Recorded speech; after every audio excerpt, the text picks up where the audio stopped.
What's your best friend's birthday? What does your mother's face look like? What does the Mona Lisa look like? Have you ever seen the movie Inception? What about the movie Memento or Eternal Sunshine of the Spotless Mind?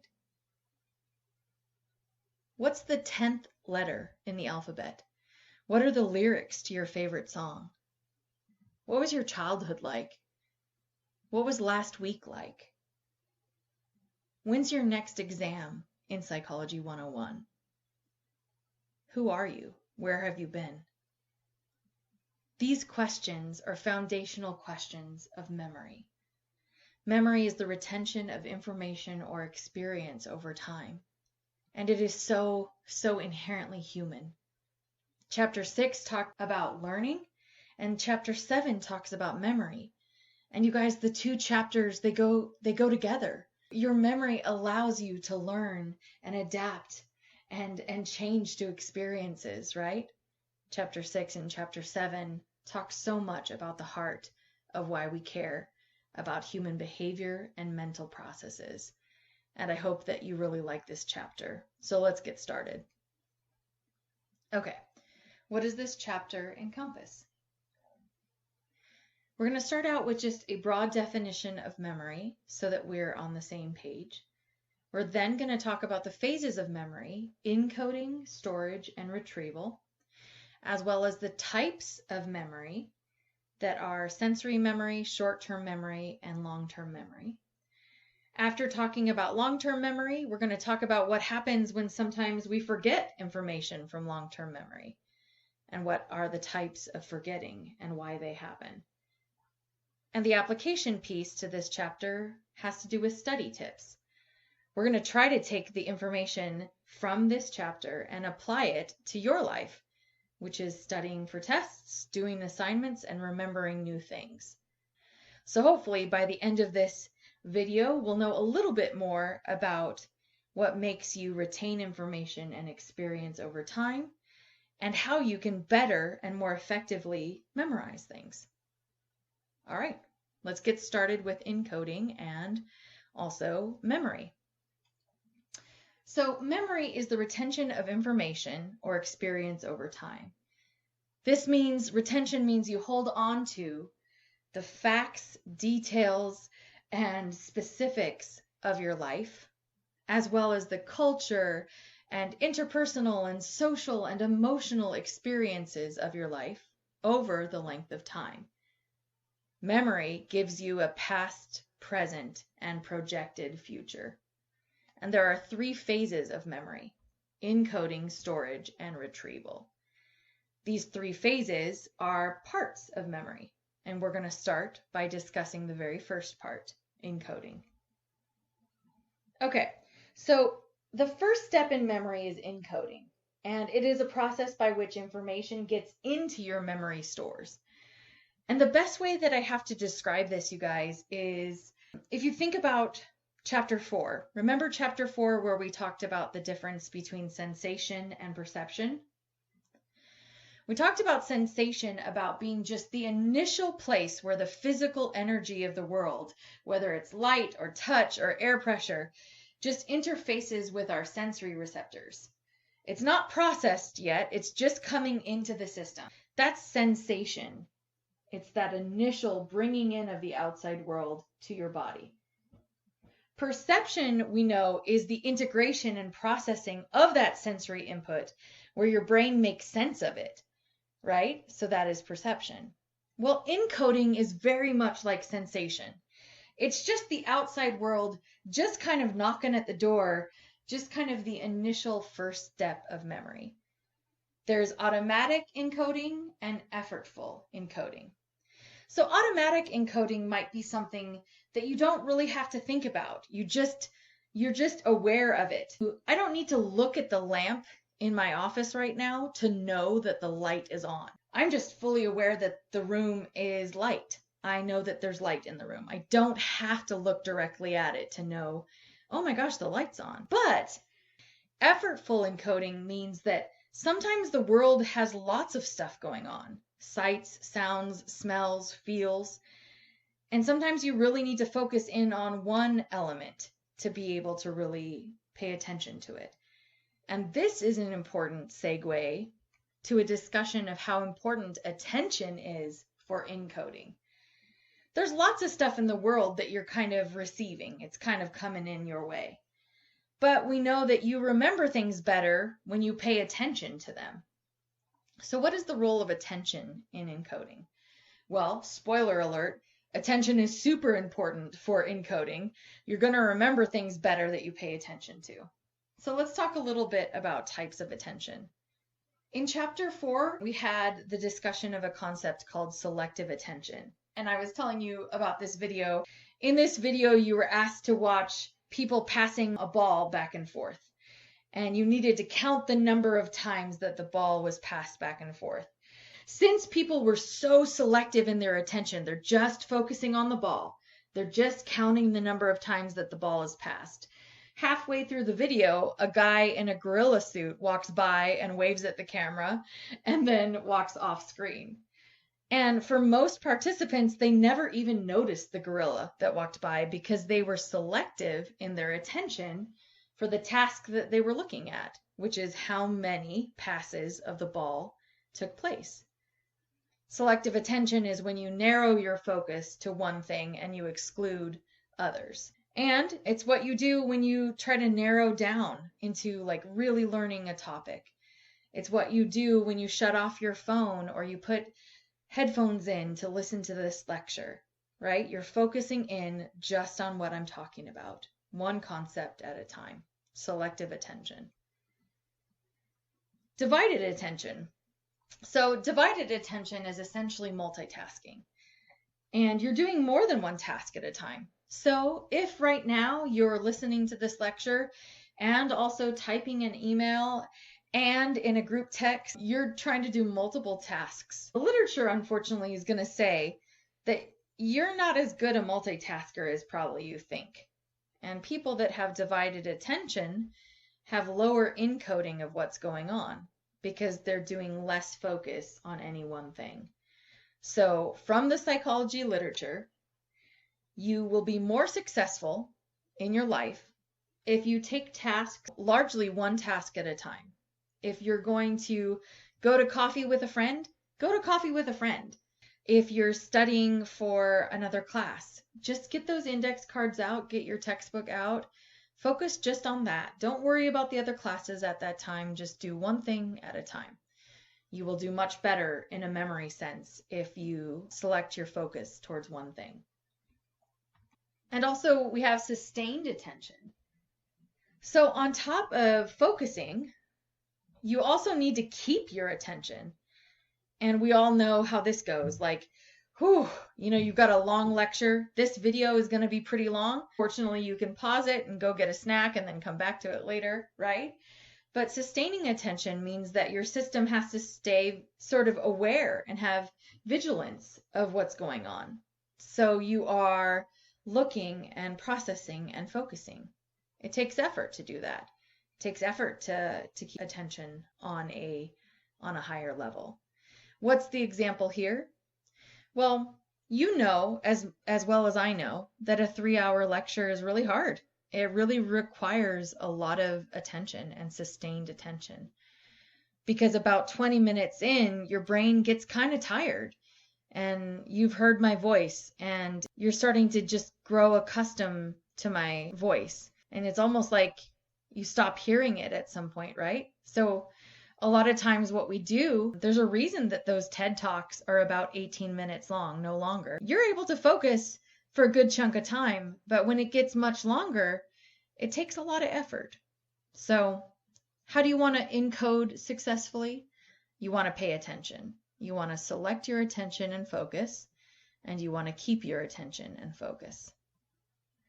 So what's the application here? Well, there is an application in regard to note-taking. Believe it or not, the literature shows that if you handwrite your notes, it's much better than just using a laptop to take your notes. You have a better ability to test on the material if you handwrite notes rather than type your notes. A few things for this. one reason is that handwriting requires you to process the information and be more attentive to the information. What's the reason for that? Okay. When you're typing on your laptop, many people type faster than they handwrite. So when you're typing a lecture, it might be easy to just like sort of record, just hear my voice and repeat via typing what I said. So you'll be able to just repeat my last sentence, right? So with a laptop, you're able to sort of get more content in because in general, people are faster at typing than writing. With writing though, since you are slower, you have to almost pay attention more because you have to select what you're going to write. You know that you can't just write everything I say because I'm talking so quickly. You have to focus on the real content of what I'm saying. And that deeper, more attentive processing will lead to better memory recall later. Another reason that handwritten notes are better than laptops is that oftentimes people that are on the computer, it's hard to not do other stuff at the same time, right? So we've all been in lectures before where, yeah, you have the lecture slides open, but you also have some other tabs open at the same time, right? And those other tabs are dividing your attention. And anytime your attention is divided, you're not getting the quality of encoding that you need to. Quality encoding is going to lead to better likelihood of storage and better retrieval. So that is really important to remember. The deeper the processing, the better. All right, speaking of processing, let's talk about the levels of processing. So encoding is a process that occurs on a continuum from shallow to intermediate to more deep. Shallow processing has to do with processing what's coming into your system with just some very rote and very basic physical traits. I'll describe that in a second. Intermediate processing has to do with our ability to classify or categorize what is at play. And deep processing has to do with connecting those physical and categorical elements with a meaningful personal experience, maybe even a self-reference that has been found to be quite effective in connecting this experience to something personally meaningful to me. Your textbook has an example of like the word mom. Shallow processing would have to do with me looking at, oh, two of the letters are curved and have mounds, and then one of the letters is a round circle. So that's just the like physical traits of the curves and the elements of the letters. The intermediate processing is me knowing the word mom. That is a word that means mother. And deep processing is like, I remember my mom, right? And I remember an experience. I know who she is. My mom has red hair. My mom is compassionate. My mom is my mom, right? So we go from shallow to intermediate to deep. And the connection point here, you guys, is when you're able to go deeper on a concept, and especially deeper where you connect it with stuff that's you, stuff that's meaningful to you, you form different connections with that material. The more connections that there are, the greater the likelihood that you will be able to store and retrieve that information. And that is really cool. Deeper processing promotes better recall.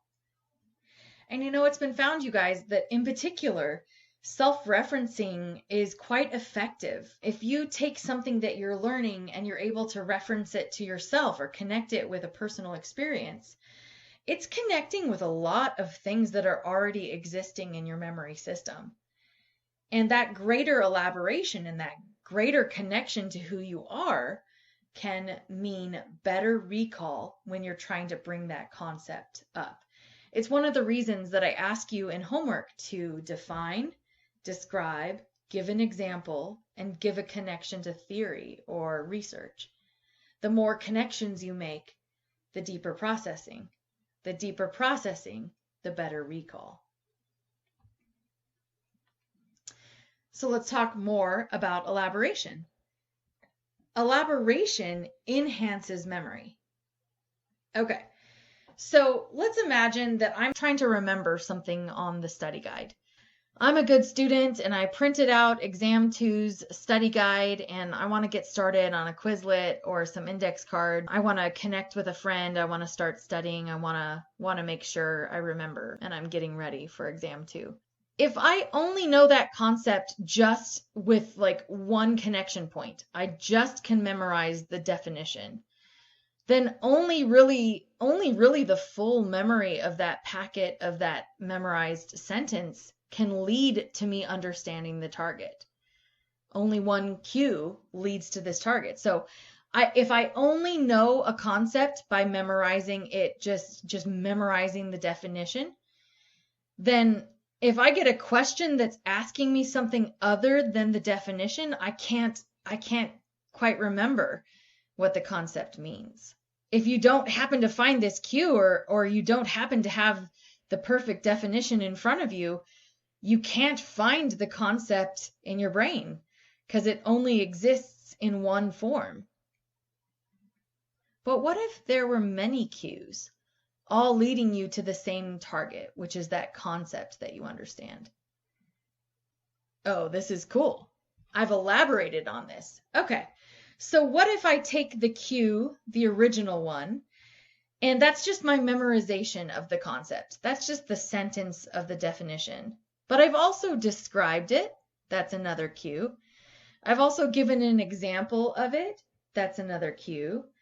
I have connected it with a life experience I had. That's another cue. I've connected it with a research study that I learned about. That's another cue. And I've connected it with maybe a song that connects with the concept somehow. See all those cues to the target? Every time I elaborate on the concept, I don't just memorize one sentence about it. When I elaborate on it, define, describe, example, connection with meaningful experience, I elaborate on the concept, and therefore I have better chances of happening upon one of the cues and thus finding that target. So what does this mean in a testing scenario?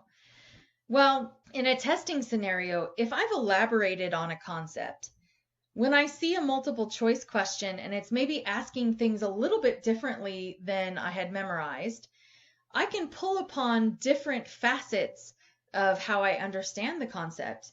And maybe there's a word in that multiple choice question that reminds me of the example I had for it. Oh, or maybe the multiple choice question is actually an example. And oh, I had an example that was kind of like that. That must be the concept that I'm after. So this is elaboration. And this is why levels of processing are so important. The more you elaborate, the better likelihood you have of recalling the information. And you know what's interesting? Is there's more activity in your left frontal lobe and even your hippocampus when you elaborate more. So your brain really is going deeper with the material when you elaborate. And memory strategies all use elaboration. Some examples are imagery, self-referencing, and even this idea of like what memory wizards do to remember interesting things. One elaboration strategy is to use imagery to understand a concept. If you can kind of see it and kind of rotate it, you'll have another cue to elaborate on that initial target. If you can self-reference, here's the other one. If you can take your concept and connect it with a self-reference, something that is related to your personal experience. Self-referencing is quite effective as a memory strategy. And your book also talks a little bit about people that have amazing memory. They call them memory wizards, where they're like memorizing thousands of items. And what they often do is they create a story or an autobiographical sort of story of where they walk along a path and they use self-referencing and imagery to understand and start to remember things like a story. So cool. So if you need to understand a concept in class, use your mind, use your imagination, use your personal experience. Make things come to life, and you'll remember stuff better. Memory strategies all use elaboration, and elaboration is really, really helpful to recall. All right, let's talk a little bit more about imagery. Pavio had this idea in regard to imagery that there were two types of codes involved in encoding memory, in particular a verbal code and an image code. So what this is something called the dual code hypothesis. And what this researcher is positing is that in regard to encoding, you have part of what your sensory system is taking in like the words, the word label. And then it's also taking in the visual input or the image, the detailed image of what that item is. And those two things together form the dual code hypothesis. Images, believe it or not, end up getting stored in both codes. What's cool is that images show themselves to be superior to just verbal codes alone. And so what does this mean, you guys? So images are so cool because, so let's imagine I say the word hippocampus. When I say the word hippocampus, I think you guys can probably imagine a picture of a brain, right? You've seen pictures of brains before. So you can imagine the image code as being a picture from the textbook that is a brain. The verbal code is that word. You can see the word hippocampus written out, right? So believe it or not, that image code, the brain picture, it ends up sort of getting stored in both places because images are encoded better. And images are superior to just the text alone. So when you learn an item, you guys, it's important to imagine the item and start thinking about what it looks like. This is why pictures are so important, right? We could just have textbooks without any pictures, but you'll notice that all of your textbooks have pictures in them. They're meant to elicit deeper processing. So images are a really important part of the encoding process. All right, so let's talk a little bit about the Atkinson and Shiffrin theory of memory. So classic. So storage of memory is how information is retained and represented in memory. Atkinson and Shiffrin had this idea that it wasn't just one memory place that you had, that you have different memory stores that do different processes with your memory system. And these three parts are sensory memory, short-term memory, and long-term memory. So let's look a little bit at this slide and what it means. So sensory memory is very, very fleeting, brief memory. It is like less than a few seconds, like fraction of a second. It is sensory. It's just the information that's coming in. What we see here is that when you pay attention to a sensation, you access the second type of memory, which is short-term memory. Short-term memory lasts for about 30 seconds. So that's a space where there's a little bit more storage. Its capacity is a little bit longer. When you rehearse information in short-term memory, you kind of repeat it, you keep it in short-term memory. So let's say that you had to remember a phone number. You might, with a phone number, say it over and over and over in your brain until you dial, and then be like, okay, there it is. Okay, I kept it in there long enough to make the phone call. Now, what gets this short-term memory, which is around 30 seconds, into your longer-term memory, your long-term memory, is relatively a lifetime worth of memory storage, is that you basically have to take this encoding process, hopefully very deep encoding, and encode it well enough that you store it for long-term purposes. And that's why the depth of encoding matters.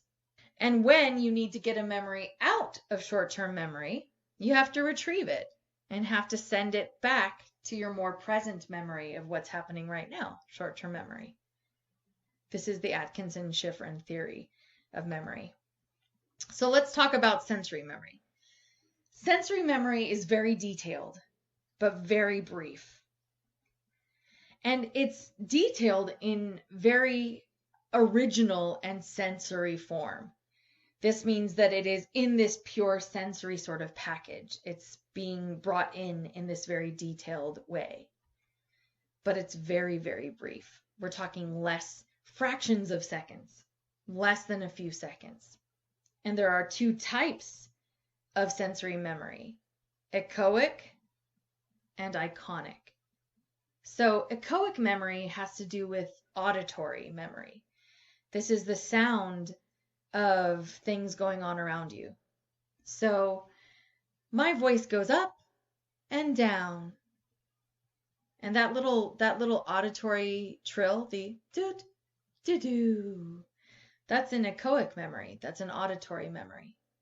When I make these slides go boom, boom, that's an iconic memory or a visual memory of the icons or the images being brought down on this green slide.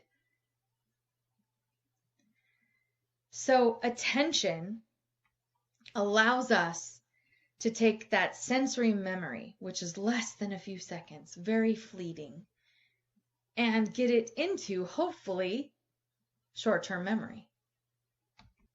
So let's talk about short-term memory. Short-term memory has a limited duration, but it is bigger in capacity than sensory memory in the sense that it can hold information for about 30 seconds.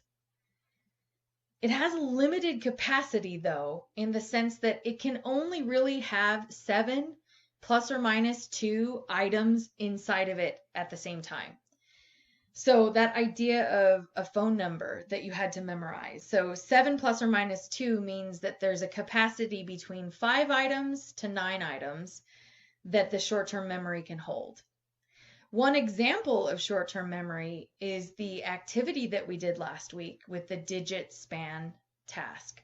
Remember when I was giving you numbers in order and then I asked for you to say them backwards and you had to repeat them? We were like 5, 2, and then you had to say 25, right? You had to sort of flip them around. Well, that example of the digit span test or task was an example of short-term memory. If we get too far past 9 items, our short-term memory starts tapping out. One of the ways that things stay in short-term memory is we rehearse them. And so we keep saying them over and over again. All right, so there is a different model, a different way of looking, and this is something called working memory. It's essentially short-term memory plus attention. And it is a place in which you are able to manipulate, attend to, and problem solve, thinking about the world. It is an active memory system, whereas they say that short-term memory is more of a passive memory system. So a working memory system is known as active. It has a different capacity. So it has 3 to 5 chunks as opposed to short-term memory's 7 plus or minus 2 chunks. And it's more conscious and more cognitive. So this model has 3 different facets: the phonological loop, the visuospatial sketchpad, and the central executive. So let's talk about these. All of these working memory places have limited capacity. They can work phonological and visual spatial. They can work independently of one another. But the central executive essentially acts as a supervisor that takes in the information from these 2 other areas. So let's walk through each of them. So the phonological loop has to do with acoustic sounds, which are usually taken into your system and are very fleeting. So they last less than a few seconds. And that phonological loop also has a rehearsal element, right? So when you are practicing with a little kid the alphabet, they are not just memorizing A, B, C, D, E, F, G. They're remembering A, B, C, D, E, F, G, right? There is a sound that's going along with the information that's being worked on. So the phonological loop has to do with auditory information and the rehearsal or the review of that information. The visuospatial sketchpad has to do with imagery and images and what you are taking in visually. And the central executive, essentially, it acts like a supervisor between those two. And it has a limited capacity because it can only focus on so much at the same time. But what it's going to do is try to attend to, process, and come up with what are we doing with the sights and sounds that we're experiencing. So your central executive is going to try to make sense out of the auditory, phonological, and the visual, visuospatial information that's coming into your system. So this is another alternative memory model. So let's go back to the classic Atkinson and Shiffrin model. So we have sensory memory, short-term memory, and long-term memory. Encoding basically means memorizing. So when we're talking about encoding in this sense, we're trying to get the sensory information that we have taken in, and we have initially taken in, it's in that first step process, but we need to take it deeper. We need to connect it with other things. We need to create other cues that allow us to remember the target. And by encoding, we're trying to get it into a deeper place of memory, and that is the long-term memory store. And retrieval is essentially when long-term memory tries to get that information out. So you're encoding and memorizing when you're studying for a test and trying to create lots of elaborations and concept connections. But when you actually are testing and trying to circle A, B, C, or D on a multiple choice question, you're trying to retrieve that information or remember that information. All right, let's talk about long-term memory. So long-term memory has a relatively permanent or unlimited capacity. That doesn't mean that it's perfect. It just means that the capacity is pretty wide open. So how can we improve short-term memory? Well, one of the ways that we can do this is by chunking. And this is actually the term for it. Chunking is when you group items into another unit. When I take the letters M, O, and M, and I take them from 3 chunks, which is M, O, and M. Those are individual letters. When I put them together into the word mom, I have now chunked them into one unit. That's one word. I've gone from letters to words. So it is grouping items into a unit. Rehearsal is another way that we can improve short-term memory, and that has to do with the conscious repetition of information. So both of these things together, you guys, are important. You're going to rehearse information before you take a test. You're going to look at your index cards and you're going to be like, okay, 2 ways to improve short-term memory are chunking and rehearsal. 2 ways to improve short-term memory are chunking and rehearsal. We're going to talk about that. That is that conscious repetition of the information. Okay, those are 2 classic and shown ways to improve short-term memory. So that conscious repetition sort of prolongs your duration of short-term memory.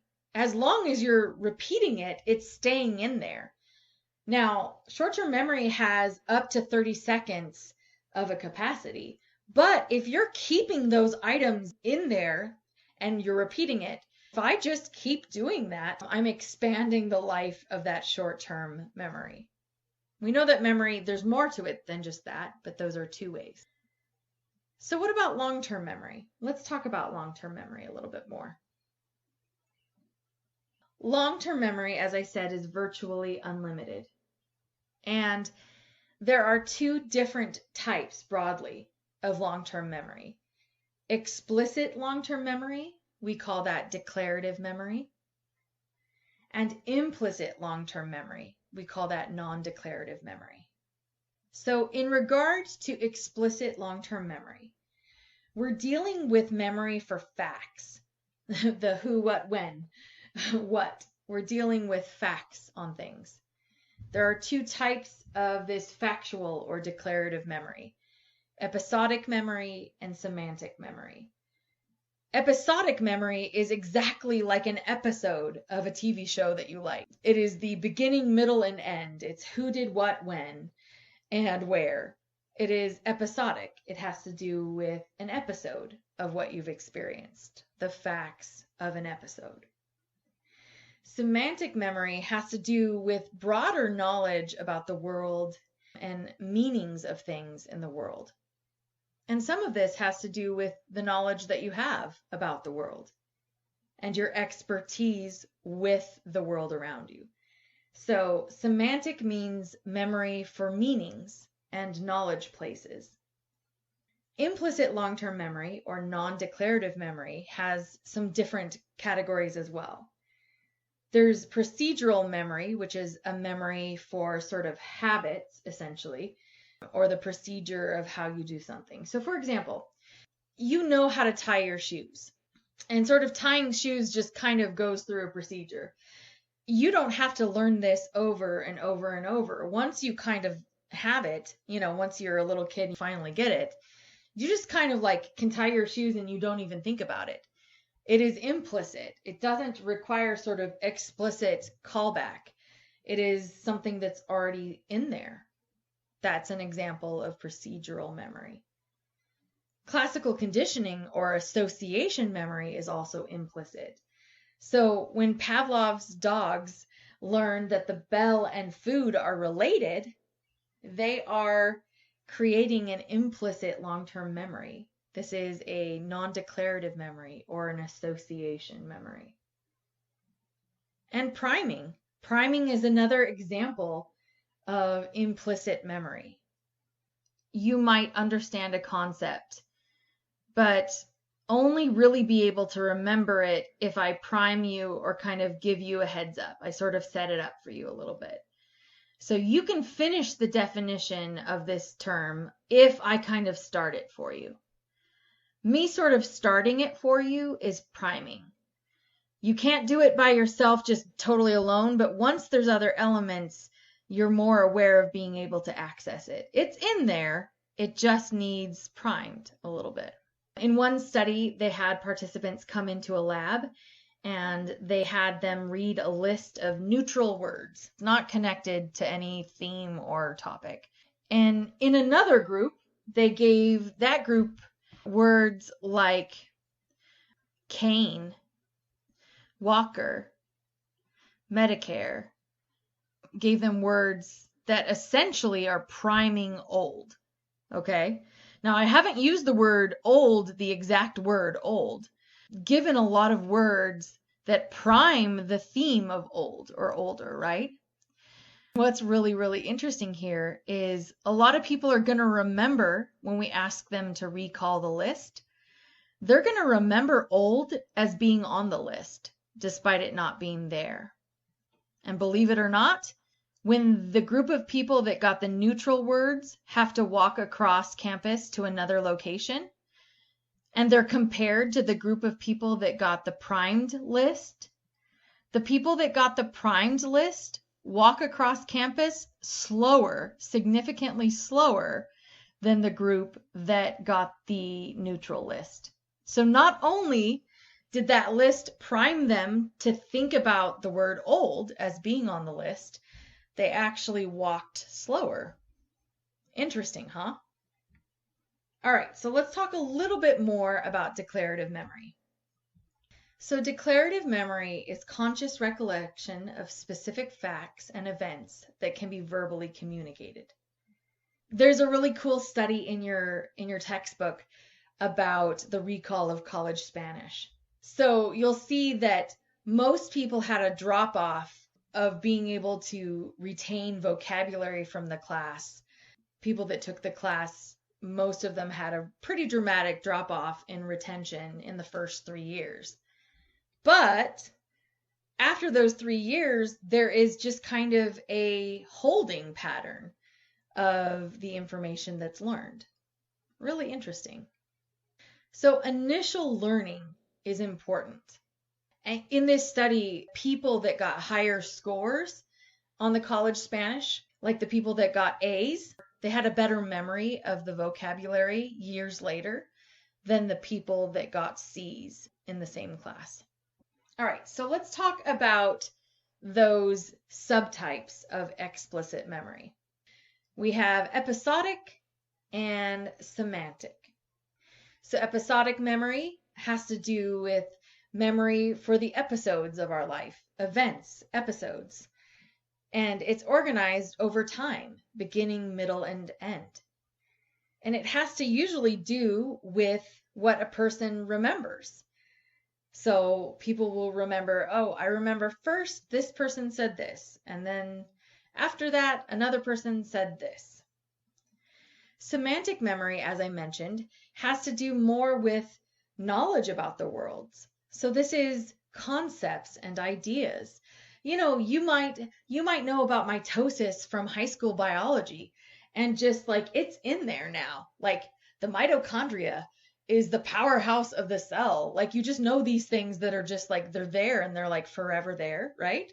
And instead of it being autobiographical, it is more about knowledge. You just know. You know those facts. You know those concepts. But one of them has to do with more of the beginning, middle, and end of an event. That's episodic. And semantic has to do more with general knowledge about the world. There's quite a bit of an overlap between the real life application of these two things. Your life is complicated. It doesn't just come at you in episodes or semantics. It comes at you at the same time. So you might have episodic memories of seasons of your life that overlap with the semantic knowledge that you learned during those times. All right, we want to talk a little bit more about implicit long-term memory. So implicit long-term memory we call non-declarative. And this type of memory is affected by a past experience without consciously recalling it or sort of focusing on it. We have procedural memory, which I gave you an example of tying a shoe. We have classical conditioning, which I gave you Pavlov's example of the food and the bell being emotionally associated, being associated. And priming, I gave you that example of the list of neutral words versus the list of words that evoke the idea of being old. And all three of those are examples of implicit long-term memory. We also know that emotional associations of the type that we like little Albert fear responses, classical conditioning that has emotional association of a classical conditioning variety, the amygdala is a place that is associated with that type of learning. So we have the cerebellum for procedural memory. We have emotional associations as being implicated in the amygdala. And we do also see that the hippocampus is involved in the formation of new memories, but in particular explicit memories. So those are some brain areas that are involved in the long-term memory process. So explicit memory. We see different things connected to different places. The frontal lobes are implicated in episodic memory. And we know that the frontal lobes are also associated with attention, right, of being able to attend to information. We see the hippocampus also being involved in explicit memory and priming. And we see the amygdala as being related to some emotional memories. We also see some things for implicit memory. We see the hippocampus again involved in the implicit part of priming. We see the cerebellum involved in implicit memory, in particular procedural memory. And we also see the temporal lobes involved in some priming. So there's some overlap here in the memory system, you guys. And these are the important players. So we want to talk a little bit now about retrieval. We talked about encoding and storage. Let's move ourselves forward to retrieval. And there's something called the serial position effect, which is the tendency to recall items at the beginning and the end of a list more readily than those items in the middle of the list. So when memorizing a list of items, which items are easier to remember? Items early in the list or items later in the list? When you remember things that happen first, you're showing something called the primacy effect. And when you're remembering something that just occurred, and it's the freshest in your memory, you're remembering by way of the recency effect. So let's see what this looks like. So let's imagine that I give you a list of words. You will find the serial position effect, which is that you're going to remember better those first words, which calls forth the primacy effect. Now, one of the reasons that that takes place is that you remember the first one because there's no competitors. There's nothing else yet in memory. It's the first one in. It's had no competition. It has open space. It's the very first item in. But as more and more items come in, you're having to rehearse them. It's taking more space to rehearse them in working memory. So that's why you see a drop-off between the first through the sort of fourth and getting into the middle of the list items. We also see the recency effect, which is that those last items, they get a bump because many of them are fresh. They're freshly added. They are recent items. They're still in working memory. You're still fresh to the scene on those. So the serial position effect shows this double whammy, essentially, this two thing of both primacy and recency. All right, so let's talk a little bit more about retrieval. There's different types of tasks. One of them is recall. One of them is recognition. So recognition is something where you don't really have to expound on the concept. You just have to know that A goes with B. Many basic multiple choice questions often are recognition questions. And recall can be a different type of task. If you've ever had to fill in the blank on a question, the serial positioning involves blank and blank effects. And that was it. That was just a fill in the blank. You have nothing to recognize. You can't circle an item and sort of, oh, I recognize that. That's the answer. You have to recall what goes in those blanks.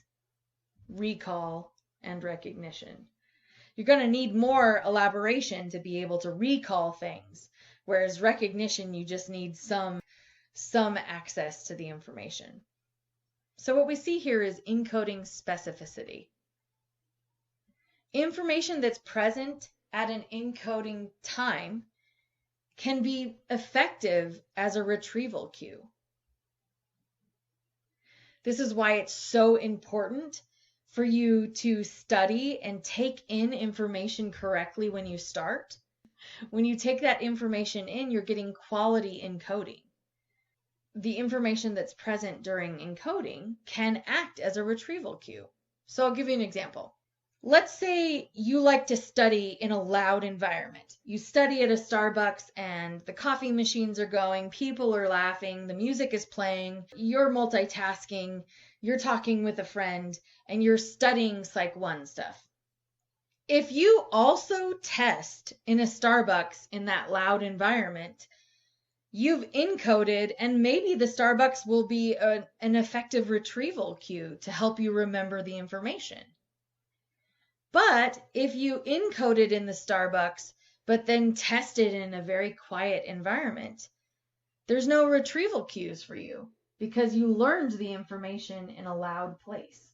If you know you're going to test in a quiet environment, then you should also be encoding the information in a quiet environment. This is also an example of context-dependent memory. What context-dependent memory shows us is that it's often easier to remember information when you're in the context that you learned the information. All right, what are some special cases of retrieval? So near the tail end of this chapter, you'll see some discussion of some of the applied reasons that we care about memory. So a very important part of who we are has to do with our memory of ourself and our memory of our life and our life seasons and our life periods. This involves the good things, the bad things, and everything in between. It's the high school graduations and 2020 stuff that's happened already. We often have emotional memories as well. There is something in the literature called flashbulb memories. Flashbulb memories are memories, and you have to think of flashbulb as like an old-time camera had a literal bulb that was the flash. And when the picture taker clicked the camera, the actual bulb would flash up and light up. And so what a flashbulb memory is a memory that's kind of sealed in its sort of picture-perfect state. Traumatic events can sometimes do this as well, where if you had a car accident, you might remember some of it very clearly. But emotional memories also show some inaccuracy as well. Flashbulb memories are this idea that with something highly emotional, you remember it kind of in pristine order. Part of the reason that flashbulb memories might occur, especially for traumatic events, and I was talking to my best friend the other day about the morning of 9/11. I was in college, and I can tell you guys like the memory of what that morning was like. I don't remember the whole day, but I definitely remember finding out and what I did right after I found out about the Twin Towers and what had happened. It's a flashbulb partially because it's emotional, but also because oftentimes after a traumatic event, people are talking with one another about it. What did you do? How did you find out? Oh, I was at home and right? So there is some rehearsal of some of the flashbulb memories because people end up sharing with one another, rehearsing therefore the memory. That's not to say that all things that are emotional are perfectly kept in place or perfectly remembered. There is this idea of repressed memories, or perhaps things that have been under the surface where a person has experienced something so terrible that they are actually motivated to forget it, motivated to put it somewhere else. And the idea there is that it could be later recovered, that memory could surface later. They might be recovered later, but they are also on occasion contaminated by other people's stories, by misleading or leading questions, by other things that have happened. So memory is not at all times totally perfect. It can be influenced by others, and it can be influenced by context. The theory underneath there about repressed memories is that your system wants to save you from harm, and so it takes and buries some stuff underneath the surface. The heart of therapy, therefore, is to deal with hard stuff in a way that makes sense of it, is able to talk about it and move through it and acknowledge it and bring it to the surface in a safe way. So these repressed memories or discovered memories, things that were forgotten and then 20 years later came back, are they truly recovered, or are they just created by circumstance? Well, there are some studies to show that most children over age 4 have actually pretty accurate recall of what's happening to them as kids. That doesn't mean that they can't be manipulated or that they're not suggestible. Kids are suggestible, but kids at the level they're at tend to have pretty accurate recall. It does seem that there is a possibility, however, that given abuse, it is possible that a person might bury that and take the memory and put it underneath. It's also possible that a memory could be reconstructed in a false way by being suggestible. So the thought here is that it's definitely possible to have a memory that's been buried that comes up later, but it's also possible adults might have reconstructed their memory through some life experiences or some suggestibility from other sources. So with discovered memories or repressed memories, we just are kind of careful to take those things case by case. It's sometimes difficult to separate accurate and inaccurate memories because they are people's memories. And so sometimes you'll hear of people that have reported something has happened in a family and other family members don't remember it that way. It's really hard to separate who's right or who's accurate. Perhaps different people have remembered things in different ways. Another example of how memories can sometimes be suggestible or sometimes be inaccurate is eyewitness testimony. The literature across decades and decades and decades of research often shows that people are pretty inaccurate when it comes to witnessing crimes or events that are highly charged. They often, when they see something like a staged crime, if they come back a week later and see a lineup of faces, their accuracy for picking out the perpetrator is often pretty low. Now, we often value eyewitness testimony. We often absolutely oh, I believe that eyewitness. They're so passionate. Unfortunately, there's no correlation between confidence of an eyewitness and accuracy of an eyewitness. So if you guys are ever on a jury one day and there's a very, very passionate eyewitness that just knows that she knows that that person did the thing, confidence is not correlated with accuracy. She could be very confident, but also very wrong. And eyewitness testimony is often influenced and not as accurate as we think it should be. So what about false memories or memories that have been implanted or suggested? So false memory is failure to distinguish real memories from self-generated sort of memories. Did that really happen? Is the question here. There is a distortion of the memory by new information, by leading questions, by trying too hard to remember what the leading questions want us to remember. And occasionally there might be bias in some of these false memories. False memories often show inaccuracy in such a way as your accuracy for events does indeed fade with time. All in all, you guys, a memory can be false even and when we're confident that it's vivid and clear. What does this all mean? A memory is not a perfectly pristine and kept safe in original condition sort of thing. Memory connects with other places and who we are, connects with what other people have said or wanted us to say, connects with context and culture and society and family and personality, and connects with our emotional life and what we've experienced. Sometimes people, when they're in a vulnerable state, can be led to believe things that feel true to them, but they're not actually true. And so something that'd be really interesting for you guys to check out here.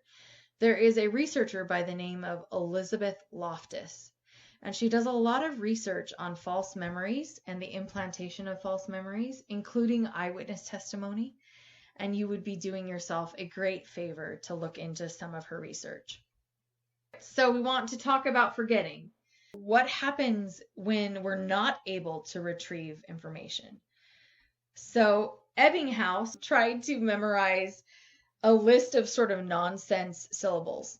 and and he tried so hard to kind of keep these things in memory, but he noticed that he couldn't hold on to these nonsense syllables. He was having a hard time keeping them in a relevant form to transfer them into his memory system. So in regard to forgetting, how do we forget? And the two thoughts here is that we could have an encoding failure, or maybe the failure could be somewhere on the retrieval level, or both, right? And there are two different types of interference here. It's proactive interference and retroactive interference.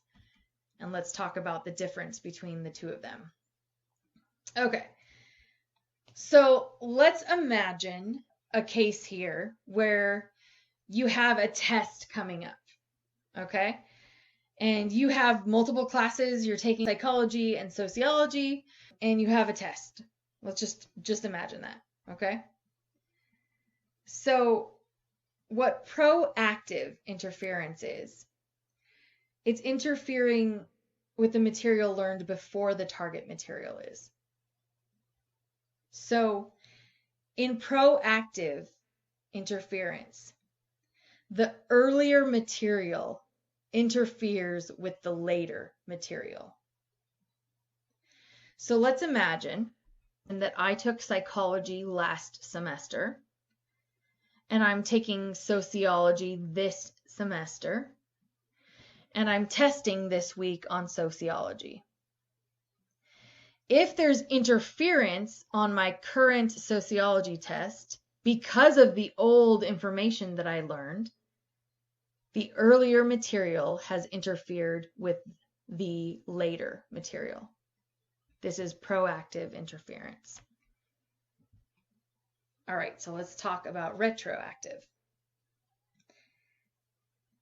Retroactive has to do with the later material interfering with the earlier material. Okay, so let's say I have sociology this semester and I had psychology last semester. But I am going into grad school in psychology, so I am taking the psychology GRE right now. When I go to take this psychology test and my current sociology class interferes with my performance, that is retroactive interference. The later material has interfered with the earlier material. So what are some other things in regard to memory failure? Well, there is a theory that maybe time has some of the connections and the neural connections in our brain decay, that maybe over time those memories start to fade. But it really doesn't explain all instances of forgetting. There's another example of retrieval failure, and that is the tip of the tongue phenomenon. Sometimes you'll feel like, oh my gosh, what's the name of that? I know that song. I know it. Oh, what's the name? Like it's in there, but you just don't have the right retrieval cue to get to it at the time. You're trying so hard to retrieve by effort known information you know that's in there, but maybe you don't have the right cue that helps you remember the artist name and the song name. You can maybe retrieve some of the information or like how the melody goes, but you can't remember, you know it. So maybe there's a cue that's missing there. Another type of retrieval failure is something called prospective memory. And this has to do with our intent for the future. This is like remembering that you need to do something. So this guy has forgotten to put pants on to go to work, right? What is prospective memory? Prospective memory is remembering that you have a discussion post due on Friday. It's remembering that you have class on Tuesday. We can remember what to do, which is like do the discussion post. And we can remember when to do it, the timing. The discussion post is due on Friday evenings. But sometimes we're absent-minded and the prospective memory of remembering to do something slips our mind. There are different types of amnesia as well in regard to memory failure. We have anterograde amnesia and retrograde amnesia. Anterograde amnesia is the inability to store new information and events.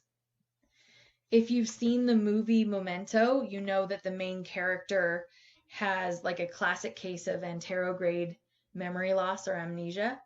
He just can't take in the new information. Retrograde amnesia is the inability to retrieve past information and events. Amnesia that you see in like soap operas and stuff, where a person wakes up in the hospital and goes, "Who are you? I don't know what's going on." And the other character is like, "I'm your husband. We've been married 30 years. They have an inability to retrieve those past informations and information, places, and events. All right, so why do we care about all this stuff? Well, study tips really allow us to know, how do we take this information and place it somewhere relevant?